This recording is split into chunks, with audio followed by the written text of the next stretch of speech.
Last Stop on Market Street, words by Matt De La Pena, pictures by Christian Robinson.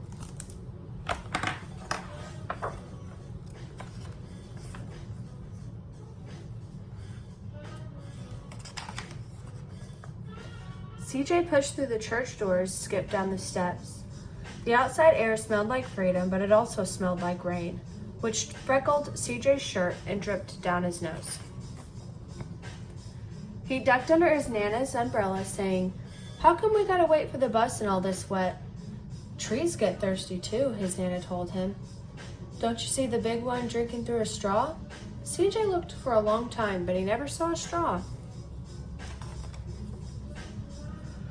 From the bus stop, he watched water pool on flower puddles, watched rain patter against the windshield of a nearby car. His friend Colby climbed in, gave CJ a wave, and drove off with his dad. "Nana, how come we don't got a car?"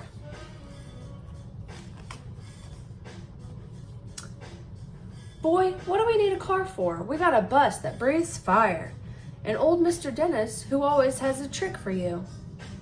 The bus creaked to a stop in front of them. It sighed and sagged, and the doors swung open. "What's that I see?" Mr. Dennis asked. He pulled a coin from behind CJ's ear and placed it in his palm. Nana laughed her deep laugh and pushed CJ along. They sat right up front. The man across the way was tuning a guitar. An old woman with curlers had butterflies in a jar. Nana gave everyone a great big smile and a "good afternoon." She made sure CJ did the same. The bus lurched forward and stopped, lurched forward and stopped. Nana hummed as she knit. "How come we always gotta go here after church?" CJ said. "Miguel and Colby never have to go nowhere."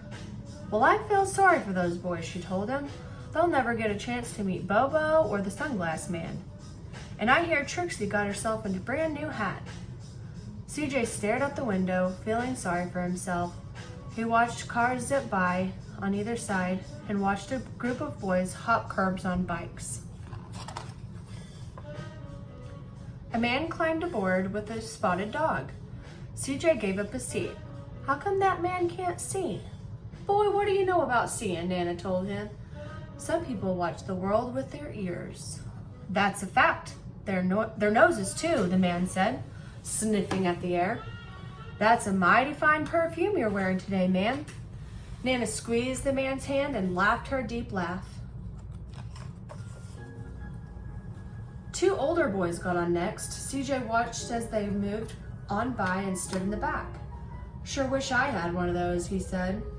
Nana set down her knitting. "What for? You got the real thing sitting across from you. Why don't you ask the man if he'll play us a song?" CJ didn't have to. The guitar player was already plucking strings and beginning to sing. "To feel the magic of music," the blind man whispered, "I like to close my eyes."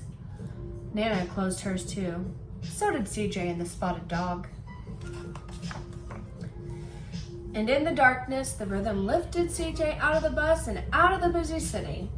He saw sunset colors swirling over crashing waves, saw a family of hawks slicing through the sky, saw the old woman's butterflies dancing free in the light of the moon.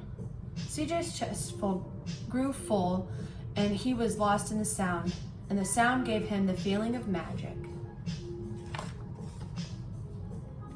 The song ended, and CJ opened his eyes. Everyone on the bus clapped, even the boys in the back. Nana glanced at the coin in CJ's palm.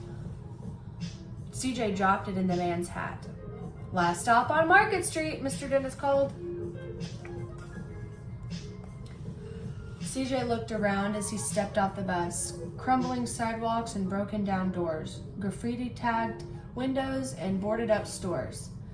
He reached for his Nana's hand. "How come it's always so dirty over here?" She smiled and pointed to the sky. "Sometimes when you're surrounded by dirt, CJ, you're a better witness for what's beautiful." CJ saw the perfect rainbow arching over the soup kitchen. He wondered how his Nana always found beautiful where he never even thought to look. He looked all around them again at the bus rounding the corner out of sight, and the broken street lamp still lit up bright, and the stray cat shadows moving across the wall. When he spotted their familiar faces at the window, he said, "I'm glad we came." He thought his Nana might laugh, her deep laugh, but she didn't. She patted him on the head and told him, "Me too, CJ. Now, come on."